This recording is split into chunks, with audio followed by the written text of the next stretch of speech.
नमस्कार, आप देख रहे हैं ओरल न्यूज। मैं हूं जेपी शुक्ला। दोस्तों, कहते हैं ना कि जो उधार लेकर भी सीना ठोक कर खड़ा हो जाए, उसे यह समझाना पड़ता है कि कर्ज कोई दया नहीं होती और सब्र को कमजोरी समझने की भारी कीमत चुकानी पड़ती है। और आज ठीक यही हो रहा है भारत बांग्लादेश के बीच, जहां भारत की सहनशीलता अब खत्म हो चुकी है और बांग्लादेश के लिए मुसीबत का पहाड़ खड़ा हो गया है। आज की बात कोई मामूली खबर नहीं है दोस्तों। आज की बात सीधे भारत की जेब से, भारत के भरोसे से और भारत के आत्मसम्मान से जुड़ी हुई है, क्योंकि 14,717 करोड़ यही वो विशाल रकम है जिसे भारत ने बांग्लादेश से तुरंत लौटाने की मांग की है। और इस बार मामला सिर्फ शिष्टाचार भरे रिमाइंडर भेजने या विनम्रता से याद दिलाने तक सीमित नहीं रहा, बल्कि साफ साफ कड़ी चेतावनी दी जा चुकी है कि अगर पैसा जल्द वापस नहीं आया तो पहले लीगल एक्शन होगा, कानूनी कार्रवाई शुरू होगी और उसके बाद कूटनीतिक मामले, पूछ पर पास-आपी, बड़ी आरोपी, दबाव, आर्थिक प्रतिबंध और रणनीतिक कदम भी उठाए जाएंगे जो बांग्लादेश के लिए बेहद खतरनाक साबित हो सकते हैं। तो आइए पूरी अपडेट को विस्तार से समझते हैं इस वीडियो में। लेकिन उससे पहले, अगर आप चाहते हैं कि भारत की आवाज पूरी दुनिया तक पहुंचे और हमारा देश हर क्षेत्र में आत्मनिर्भर बने, तो इस वीडियो को लाइक करें और सब्सक्राइब बटन दबाकर इस चैनल को सब्सक्राइब करें। अब देखिए, कुछ लोग कह रहे हैं कि यह कदम दोनों देशों के रिश्तों में कड़वाहट लाएगा, तनाव पैदा करेगा, तो कुछ इसे महज राजनीति बता रहे हैं, चुनावी मुद्दा बना रहे हैं। लेकिन असली और बुनियादी सवाल तो यह है कि क्या भारत का पैसा, भारतीय टैक्स पेयर्स का खून पसीने का पैसा कोई मजाक है, कोई दान पुण्य है? क्या दोस्ती और पड़ोसी होने के नाम पर हजारों करोड़ रुपए बस यूं ही डकार जाना, गायब कर देना सही और जायज है? और सबसे बड़ी बात, अगर आज भारत चुप रहा, अगर आज भारत ने सख्ती नहीं दिखाई, तो कल पूरी दुनिया भारत को किस नजर से देखेगी, किस रोशनी में देखेगी? एक कमजोर देश के रूप में या एक जिम्मेदार मजबूत राष्ट्र के रूप में? इस पूरी उलझी हुई और गंभीर कहानी की जड़ें जाती है साल 2015 में, जब बांग्लादेश की सत्ता में शेख हसीना थी और भारत में नरेंद्र मोदी प्रधानमंत्री के रूप में काम कर रहे थे। उस समय दोनों नेताओं के बीच व्यक्तिगत तालमेल बहुत अच्छा था, राजनीतिक समझ थी और भारत बांग्लादेश के द्विपक्षीय रिश्ते अपने सबसे बेहतर, सबसे मजबूत चरण में माने जाते थे। सीमा विवाद धीरे धीरे सुलझ रहे थे, अवैध घुसपैठ और बॉर्डर सिक्योरिटी पर गंभीर बातचीत हो रही थी, आतंकवाद के खिलाफ दोनों देशों के बीच सहयोग लगातार बढ़ रहा था और व्यापारिक संबंध भी नई ऊंचाइयों को छू रहे थे। इसी सकारात्मक माहौल में, इसी भरोसे के माहौल में बांग्लादेश ने भारत से बड़े पैमाने पर आर्थिक मदद की, गुजारिश की, आर्थिक सहायता मांगी। उनका तर्क बहुत सीधा और साफ था। देश का आंतरिक विकास करना है, इंफ्रास्ट्रक्चर बनाना है, रेलवे नेटवर्क को मजबूत और आधुनिक बनाना है, नई नई सड़कें बनानी है, हाईवे चाहिए, पावर सेक्टर में भारी निवेश की जरूरत है ताकि बिजली की समस्या दूर हो, ट्रांसपोर्ट सिस्टम को पूरी तरह से आधुनिक बनाना है और इन सभी कांक्षी योजनाओं के लिए बहुत बड़े पैमाने पर फंडिंग की। पैसे की सख्त जरूरत थी जो बांग्लादेश के पास उसके लिए मानने में वक्त नहीं था। भारत सरकार ने इस मांग को सिर्फ एक ठंडा आर्थिक प्रस्ताव नहीं समझा, सिर्फ एक बिजनेस डील नहीं माना, बल्कि इसे एक पड़ोसी की, एक दोस्त की, एक साथी की वास्तविक जरूरत के रूप में देखा। और यहीं से शुरू हुआ वो ऐतिहासिक फैसला जिसे आज बहुत सारे लोग भारत की अभूतपूर्व दरियादिली मानते हैं और कुछ विश्लेषक इसे भारत की सबसे बड़ी रणनीतिक चूक, सबसे बड़ी गलती करार दे रहे हैं। भारत सरकार ने बांग्लादेश को करीब $5 बिलियन यानी $5 अरब का विशाल लोन मंजूर कर दिया, स्वीकृत कर दिया। अब जरा ध्यान से सुनिए, $5 बिलियन भारतीय रुपए में आज की दर से यह रकम करीब 42 शून्य से 43 शून्य करोड़ बैठती है और उस समय की दर से भी ये 300 करोड़ से ज्यादा थी। और सबसे ज्यादा चौंकाने वाली, हैरान करने वाली बात तो ये थी कि ये भारी भरकम लोन सिर्फ 1% सालाना ब्याज पर दिया गया था, यानी लगभग नाम मात्र का ब्याज पर दिया गया था, पर मान देने के बराबर का ब्याज। आज के समय में जब वर्ल्ड बैंक और IMF जैसी अंतरराष्ट्रीय संस्थाएं भी 4-5% या इससे भी ज्यादा ब्याज लेती हैं, जब वो भी इतनी नरमी और उदारता नहीं दिखाती, तब भारत ने दिल खोलकर बिना किसी स्वार्थ के मदद का हाथ बढ़ाया।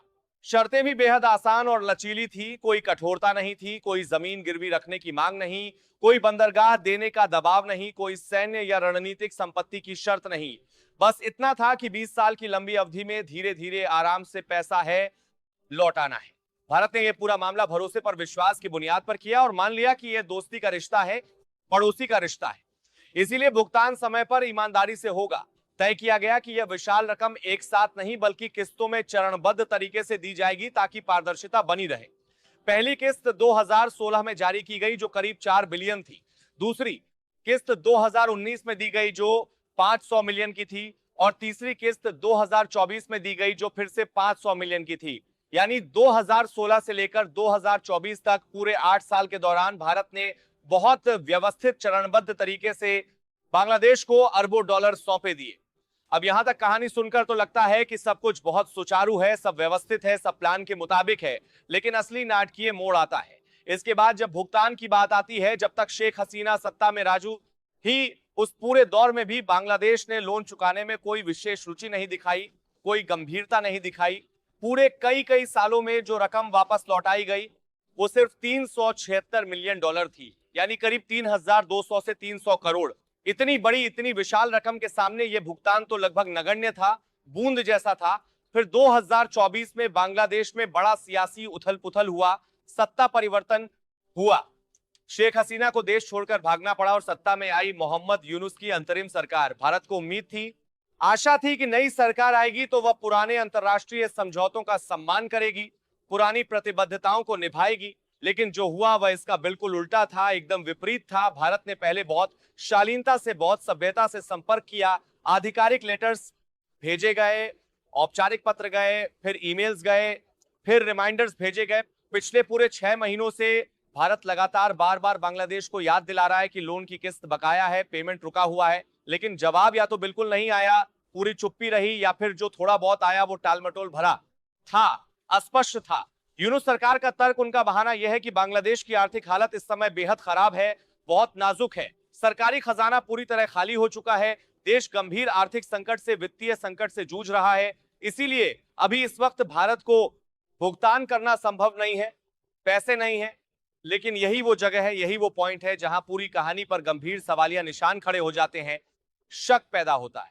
क्योंकि अगर बांग्लादेश के पास सच में पैसे नहीं है, अगर वाकई खजाना खाली है, तो फिर हाल ही में तुर्की से करोड़ों अरबों रुपए के अत्याधुनिक महंगे ड्रोन कैसे खरीदे गए? अगर देश की आर्थिक हालत इतनी भयावह है, इतनी खतरनाक है, तो नए नए रक्षा सौदों के लिए, डिफेंस डील्स के लिए मोटा फंड कहां से आ रहा है, पैसा कहां से जुटाया जा रहा है? क्या भारत का कर्ज, भारत का लोन इतना गैर जरूरी है, इतना कम महत्वपूर्ण है कि उसे सबसे आखिर में, सबसे निचली प्राथमिकता पर रखा जाए? ये तो खुला मजाक है, खुली बेइज्जती है। भारत ने कभी नहीं कहा, कभी मांग नहीं की कि एक साथ पूरा का पूरा पैसा लौटा दो, तुरंत भुगतान करो, किस्तों में भी चलेगा, धीरे धीरे भी चलेगा, लेकिन कम से कम ईमानदारी तो दिखाई जाए, कम से कम संवाद तो हो, बातचीत तो हो, जवाब तो आए। लेकिन यहां तो हालात ऐसे बन गए हैं जैसे भारत का पैसा किसी का एहसान ही नहीं था, कोई मदद ही नहीं थी, बल्कि उनका अधिकार था, उनका हक था। अब भारत की सहनशीलता का बांध टूट रहा है, सब्र जवाब दे रहा है, और यही कारण है कि अब सख्त रुख अपनाने की, कड़े कदम उठाने की पूरी तैयारी हो चुकी है। सूत्रों और रिपोर्ट्स के मुताबिक अगर बांग्लादेश ने बहुत जल्द तुरंत भुगतान शुरू नहीं किया तो भारत कई स्तरों पर, कई मोर्चों पर दबाव बनाएगा, कार्रवाई करेगा। सबसे पहले कूटनीतिक स्तर पर इसका असर साफ करेगा, लेकिन जल्द सारे में बांग्लादेश ने बहुत जल्द दिखेगा। बांग्लादेश को कुछ अहम आर्थिक और रणनीतिक प्राथमिकता सूचियों से बाहर किया जा सकता है, हटाया जा सकता है। टेक्निकल सहयोग और डेवलपमेंट सपोर्ट पर पूरी तरह रोक लग सकती है। भारत की मदद से बांग्लादेश में जो भी बड़े इंफ्रास्ट्रक्चर प्रोजेक्ट्स और पावर प्रोजेक्ट्स इस समय चल रहे हैं, उन्हें तुरंत रोका जा सकता है, बंद किया जा सकता है। आगामी भारतीय बजट में बांग्लादेश के लिए रखी गई आर्थिक सहायता में भारी कटौती या उसे पूरी तरह खत्म किया जा सकता है।